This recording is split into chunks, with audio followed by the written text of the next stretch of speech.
Question लाए हैं, ध्रुवीय सोडा और बेकिंग सोडा में अंतर स्पष्ट करें। यह बहुत इंपॉर्टेंट क्वेश्चन है। बोलता है ध्रुवीय सोडा और बेकिंग सोडा में अंतर स्पष्ट करें।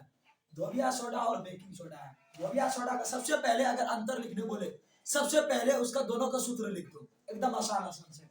सूत्र है ध्रुवीय सोडा का Na2CO3.10H2O और बेकिंग सोडा का सूत्र है NaHCO3, यानी कि ध्रुवीय सोडा का सूत्र हो जाएगा Na2CO3.10H2O और बेकिंग सोडा का सूत्र हो जाएगा NaHCO3। अब उसका दूसरा उपयोग होता है कि कागज या कांच के उद्योग में इसका उपयोग किया जाता है। इसका खाने की सामग्री बनाने में, जैसे रोटी हुआ, लोहड़ी हुआ, बहुत सारा पकवान बनाने में इसका उपयोग किया जाता है। और तीसरा है कि जल की कठोरता को दूर करने में ध्रुवीय सोडा का उपयोग होता है जल की कठोरता को दूर करने में, और बेकिंग सोडा का उपयोग होता है पेट की अम्लीयता को दूर करने में, पेट की अम्लीयता को दूर करने में। क्वेश्चन है कि ध्रुवीय सोडा और बेकिंग सोडा में अंतर स्पष्ट करें। तो पहला है ध्रुवीय सोडा और उसके बाद बेकिंग सोडा। अंतर देखो, पहला दोनों का सूत्र लिखो, उसके बाद एक एक उपयोग बताओ, दो उपयोग बता दो। जैसे पहला है सूत्र Na2CO3 10H2O और इसका सूत्र है NaHCO3। उसके बाद है इसमें कांच या कागज के उद्योग में करते हैं, इसको खाने की सामग्री बनाने में, इसका जल की कठोरता को दूर करने में, इसमें पेट की अम्लता को दूर करने में। पीएच के बारे में हम बेसिक नॉलेज दे देते हैं, जिससे कि ऑब्जेक्टिव में क्वेश्चन बार बार पूछता है, इससे समझ के आप बना सकते हैं।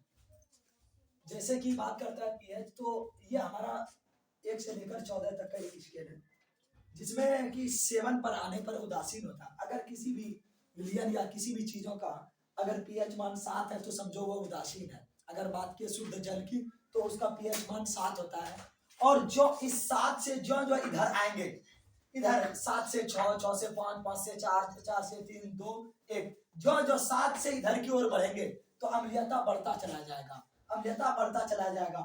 और जो 7 से इधर बढ़ते चले जाएंगे, इधर क्षारीय बढ़ता चला जाएगा। याद रखना, अगर कोई भी दो पदार्थ दिया रहेगा, किसी का एवं पीएच मान 1 रहेगा और किसी का 3 रहेगा, तो समझ लो जिसका पीएच मान 1 है। जैसे कि HCl का पीएच मान 1 होता है, सबसे ज्यादा कठोर अम्ल होता है, प्रबल अम्ल होता है, याद रखना। यानी कि जो इस स्केल से 7 से इधर आएंगे, इसका अम्लीयता बढ़ता जाएगा, और इस स्केल से जो इधर बढ़ते जाएंगे, उसका क्षारीयता बढ़ता जाएगा। अगर किसी का पूछेगा पीएच मान 1 है और किसी का पूछेगा पीएच मान 3 है, तो बताओ कि कौन ज्यादा अम्लीयता है, तो समझ लेना 1 है, याद रखना। और इधर इससे अगर किसी का क्षारीय 14 है, किसी का 11 है, तो समझना सबसे ज्यादा क्षारीय 14 वाला है। और शुद्ध जल का पीएच मान 7 होता है, याद रखना। क्वेश्चन है, लास्ट क्वेश्चन है इस चैप्टर का, होता है कि आश्रित जल विद्युत का चालक क्यों नहीं होता, जबकि वर्षा जल विद्युत का चालन होता है, विद्युत का चालन होता है। यानी कि कहता है आश्रित जल यानी शुद्ध जल अपने से होकर विद्युत को प्रवाहित नहीं होने देती है, जबकि वर्षा जल अपने से होकर विद्युत को प्रवाहित होने देती है। क्यों, ऐसा क्यों होता है? क्योंकि आश्रित जल में H+ आयन नहीं होता है, आश्रित जल में H+ आयन नहीं होता है, कोई भी अशुद्धियां नहीं होता है जिससे होकर की विद्युत का प्रवाहित हो सके। लेकिन वर्षा जल जब ऊपर से आती है, तो रास्ते में आते आते उसमें बहुत सारी अशुद्धियां मिल जाती है और वह अम्लीयता हो जाती है, जिससे वह H+ आयन देने लगती है, इसलिए वह अपने से होकर विद्युत का चालन करती है, जबकि आश्रित जल चालन नहीं करती है।